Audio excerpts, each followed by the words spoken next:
My parents sued me to force a gift to my brother, a truck I spent 11 years saving for. They filed in small claims court. The plaintiff? My own mother. All because I wouldn't hand over my fully paid off Silverado to my freeloading brother for his influencer wedding. When guilt failed, they weaponized the law and lost. But the fallout only began after the judge said case dismissed. Hi, I'm Cole, 34, and 6 weeks ago my parents sued me for refusing to hand over the truck I bought with 11 years of calluses, overtime, and enough late nights to break a clock. You read that right? They filed in small claims court. The reason? Family obligation. The plaintiff? My own mother. The kicker? They wanted me to give the truck to my younger brother as a gift. Because he needed it more. The truck isn't just a truck. It's a 2022 Silverado ZR2, all-terrain, double cab, matte black, paid off in full, by me. I started saving for it back when I was 23, swinging a hammer on construction sites where OSHA violations were basically wallpaper. I worked through injuries, heatwaves, and bosses who thought 12-hour shifts were a starting point. I saved every bonus, skipped every vacation, drove a 1999 Rust bucket with no AC while my friends all operated. But I had a goal. And 2 years ago I hit it. I paid cash. Drove it off the lot with tears in my eyes and grease still under my nails. It was mine. No one else's. Enter my brother Trevor. He's 27, allergic to jobs, and has a degree in media production that he's mostly used to make TikToks about energy drinks. Our parents have always called him the creative one. What they mean is, he's the one they're still raising. Every time he overdrafted, they covered it. When his third startup failed, if you can call reselling sneakers a startup, they paid his rent. When he crashed Mom's Prius texting his ex, they said, he's learning. Meanwhile, I fixed their porch, replaced their roof, and paid their cell phone bill for 8 months during COVID without ever asking for thanks. Then came the wedding invite. Trevor was getting married. Surprise engagement to some influencer girl who believes astrology can cure debt. The invite came with a note from Mom. Hope you'll consider gifting Trevor your truck. He needs reliable transport now. Think of it as a brotherly blessing. I thought it was a joke. It wasn't. I called her. Mom, the truck isn't a spare key. It's mine. I worked for it. She sighed like I'd disappointed her. You always think everything's about ownership, Cole. Family means sharing. I've shared enough, I said. She replied. If you won't do it for him, do it for us. We already told them it's part of your gift. Your gift. Like I was some corporate sponsor of their fantasy life. When I refused again, they tried guilt. When guilt failed, they tried shame. Then silence. 3 weeks later, I got served. A court summons. Small claims court. Reason for suit. Failure to uphold verbal agreement of interfamily gift. Which never existed. I stared at the paper until the ink blurred. Then I laughed. It sounded a lot like heartbreak. Next part? I lawyered up. Yeah, for a truck. Because sometimes, the line you draw isn't about the thing, it's about who keeps crossing it. The lawyer I hired was the kind of guy who probably dreams in statute citations. His name was Kevin Glass. Early 50s, no nonsense, smelled faintly of mint and contempt. When I showed him the paperwork, he didn't even blink. They're suing you over a gift that never existed? He asked, flipping through the file like it insulted him personally. And the plaintiff is your mother? I nodded. He whistled. Well, we've hit the holy trinity: bad boundaries, financial manipulation, and legal delusion. I liked him instantly. He drafted the response in under an hour. Filed it the same day.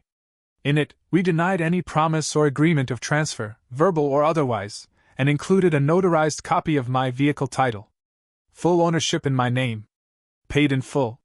He also added a section about harassment via baseless litigation, in case they tried to get cute with continuances.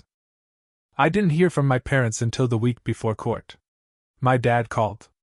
Hey Cole, he said, like we were catching up over fishing poles instead of a legal ambush. You really gonna drag this out?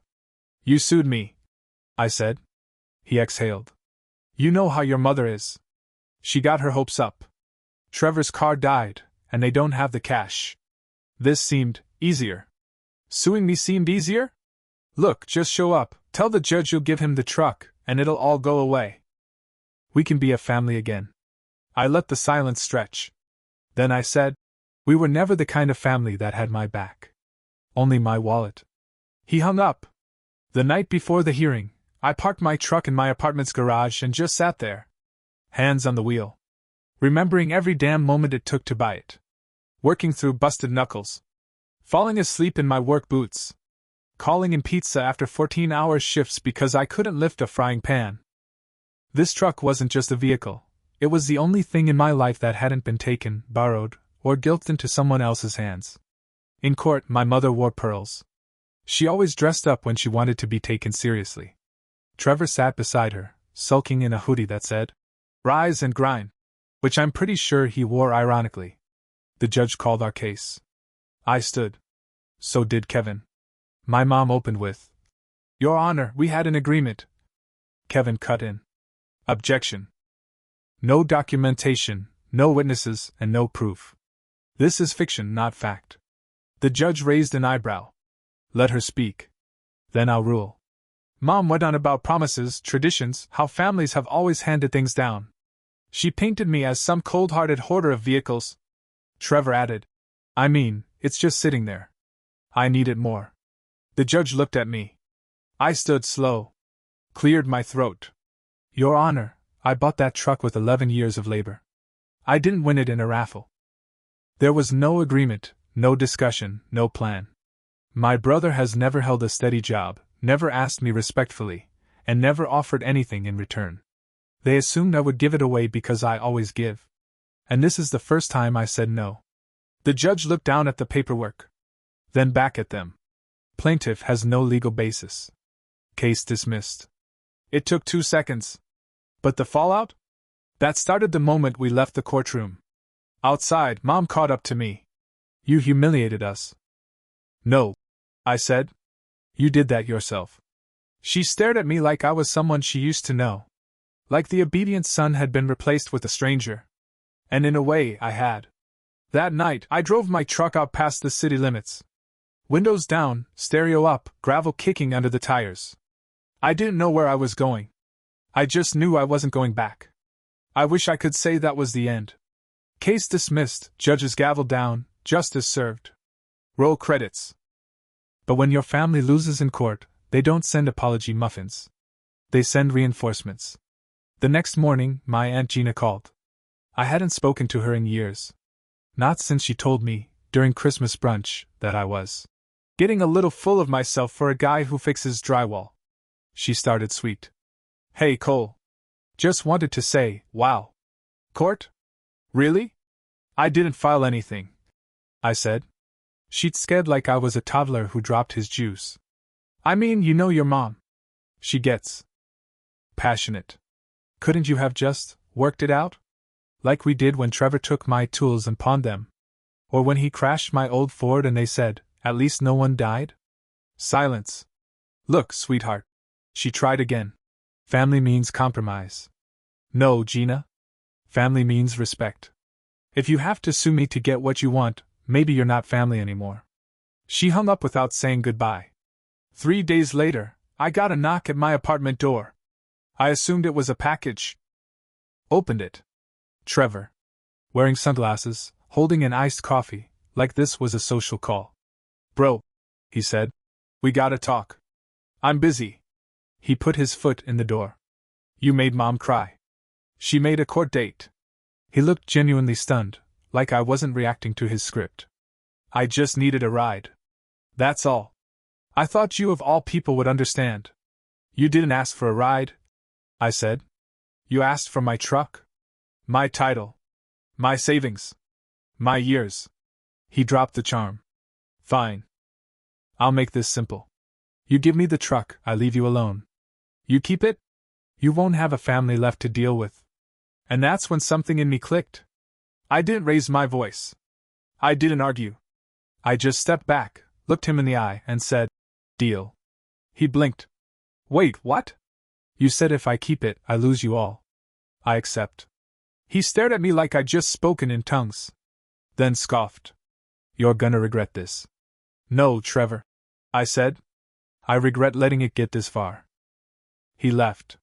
Slapped his iced coffee against the wall on the way out. The stain is still there.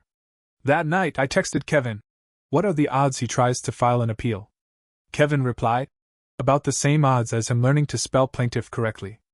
I laughed. Harder than I had in weeks. Then at 2:14 a.m. I got an email. Subject line, Notice of GoFundMe campaign.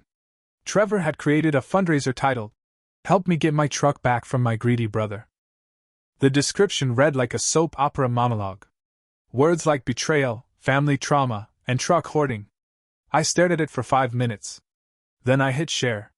Sent it to Kevin with the caption, Do defamation suits come with volume discounts? He replied, Reading this was worth my retainer. Trevor raised $47 before GoFundMe flagged the page for violating their truthfulness policy. The next morning, I bought myself a small plaque online. It said property of no one. I bolted it under the dash of my Silverado. It wasn't just a truck anymore. It was a boundary on 4 wheels. A week after the courtroom circus, I got a handwritten letter in my mailbox. From my mother, who, just for reference, hadn't handwritten anything since the Bush administration. It was 2 pages of looping cursive and weaponized guilt. She used phrases like, Heartbroken, never imagined it would come to this. And my personal favorite, We raised you better than this act of selfishness. I read it 3 times. Not because it was moving, but because I couldn't believe how perfectly it ignored the part where they sued me. She ended it with, Your father and I are discussing what it means to keep you in the will. Like I was supposed to flinch. Instead, I made a cup of coffee, sat in the truck, and watched the sunrise through the windshield. It was calm. Peaceful. Untouched by drama. Then I called my best friend Marcus, who's known me since middle school. First guy I ever helped move, first guy who ever taught me how to change my own brakes. You wouldn't believe the latest, I said. He did, actually. Bro, I saw the GoFundMe. My cousin shared it. Said your brother looked like he needed deliverance from generational trauma. I nearly choked on my burrito. That's when I decided to do something I'd never done before. I planned a road trip. No, not the soul-searching kind with acoustic playlists and Instagram captions. This was more of a strategic disappearance. I cashed out some PTO, loaded the truck with gear, packed a cooler, and drove north. No plan. No ETA. Just me, the open road, and the scent of resolve. I didn't tell my parents. I didn't tell my brother. I didn't owe them that. I posted one photo to social media, me, standing in front of a gas station with a Best Jerky in Montana sign and the truck shining behind me. Caption, Invested 11 years into this ride. Now we're both taking the long way home. Within hours, my DMs were full. My cousin Rachel. Mom says you're having a breakdown. Old coworker Derek. I'd sue someone if they touched my Tacoma, no joke. Even my ex, who once called me stubborn like it's a religion, wrote, Good for you. The next day, I pulled into a national park, set up camp, and let my phone die on purpose. For the first time in forever, I slept without checking for missed calls. No guilt. No noise. Just stars. On day 5, Marcus called. I picked up. Still alive? I said. You made the local paper, dude. What? Headline, Family dispute over pickup truck goes viral. GoFundMe removed after legal drama. There's a stock photo of a Silverado next to a gavel. I laughed so hard I almost dropped the phone. Then he said, There's a quote from Trevor. Said you abandoned the family to chase ego and horsepower. Oh yeah? I said. Well, the ego's got cup holders and satellite radio now. But here's the wild part. After that article, I started getting messages from strangers. One guy. Your story made me tell my parents no for the first time in my life. Another. Been paying my sister's rent for 6 years. Not anymore. Thanks. A mechanic from Ohio wrote. You reminded me I deserve to keep the things I've earned. Even when family cries about it. I didn't expect to become a meme for personal boundaries. But I'll be damned if it didn't feel good to be the cautionary tale that inspired people to finally stop apologizing for keeping what's theirs. I stayed on the road for 10 days. Just me and the truck.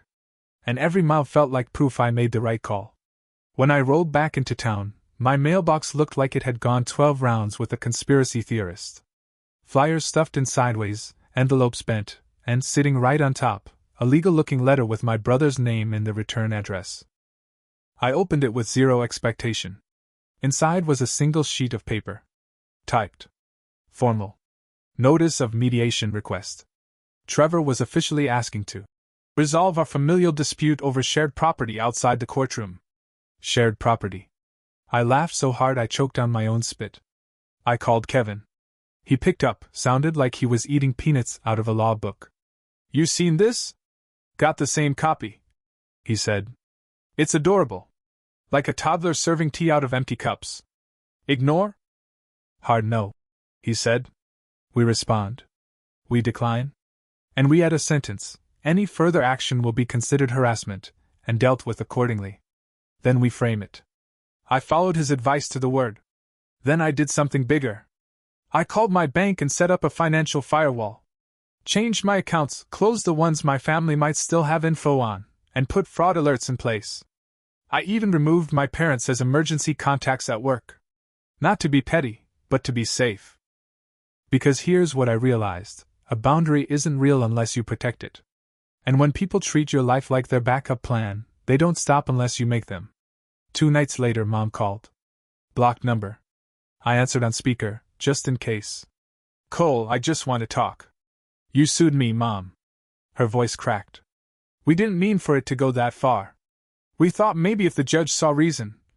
He did. That's why you lost. Silence. Then the whimper weapon. Your father hasn't been sleeping. Neither did I, for 3 months, when you made me feel like dirt for saying no. I was just trying to keep the peace. No, Mom. You were trying to keep the fantasy. She took a breath like she was about to cry. And then I said the thing that made her stop cold. I'm not the fixer anymore. I'm not the giver. I'm just Cole. And Cole doesn't give away his truck like it's a party favor. There was a pause. Then the soft, mean line she's used my whole life. You've changed. Yeah, I said. That's the point. She hung up. I stared at the wall for a while after that. Let the silence settle like dust in a place you finally stop cleaning for guests who never appreciated it. The next day, Kevin called. You free next Thursday? For what? He chuckled. I've got a friend at a local paper. Wants to interview you. Something about standing up for yourself when your biggest bullies share your last name. I paused. Then said, yeah. Let's do it. Because maybe the real story wasn't about a truck. It was about dignity. And finally refusing to trade it for acceptance. The article dropped on a Sunday. Front page of the local life and community section. Brother says no, sparks family firestorm, and a movement for personal boundaries.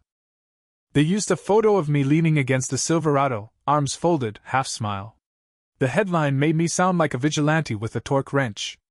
But the piece was honest. It didn't sugarcoat. Didn't villainize.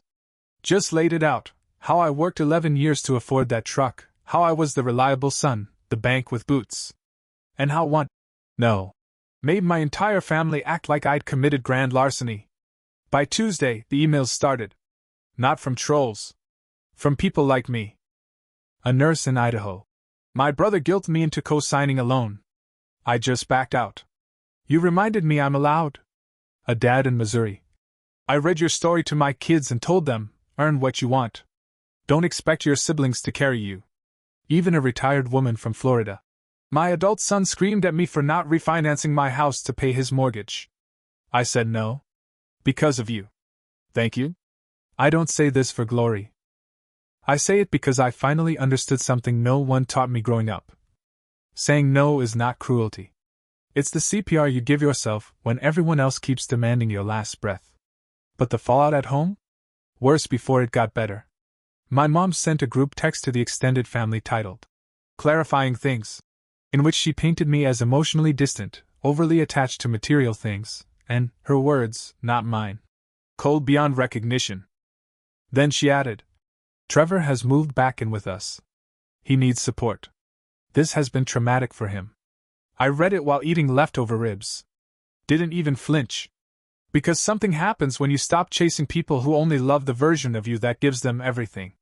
You start breathing different, walking different, sleeping better. That week, I invited Marcus over. We cracked open a few beers in the driveway. He looked at the truck like it had grown wings. Still standing, he said. Still mine, I replied. He grinned. And now it's famous. We toasted to that.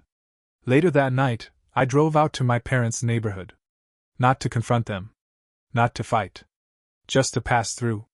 They weren't home. Trevor's car was in the driveway, again. The one they said he couldn't afford to fix. Must have found the money now that he wasn't chasing mine. I didn't knock. I didn't honk. I didn't even slow down. I just kept driving. Because some places you visit hoping they've changed. And some places you outgrow because you did. When I got home, I saw an envelope taped to my apartment door. Inside, a card. No glitter, no frills. Just 4 words in handwriting I recognized immediately. We are still family. No signature. I stared at it for a long time. Felt that old tug, the one that says just call, just make it easy, be the bridge again. But then I looked over at my truck. The one I bought. The one I fought for. The one I kept. And I realized something simple. I am still family too. Even if I stopped bleeding for everyone else to feel comfortable. Even if I never give away another thing again. That night, I made myself dinner. Watched the game. Cleaned my place top to bottom. Then I framed that card. Hung it above my door with a label underneath. Survived. Because I did. Not just the lawsuit. The guilt. The GoFundMe drama. But the part of me that once thought I had to trade love for silence. Respect for obedience. Self-worth for sacrifice. I didn't just keep the truck. I kept myself. And that was the real win.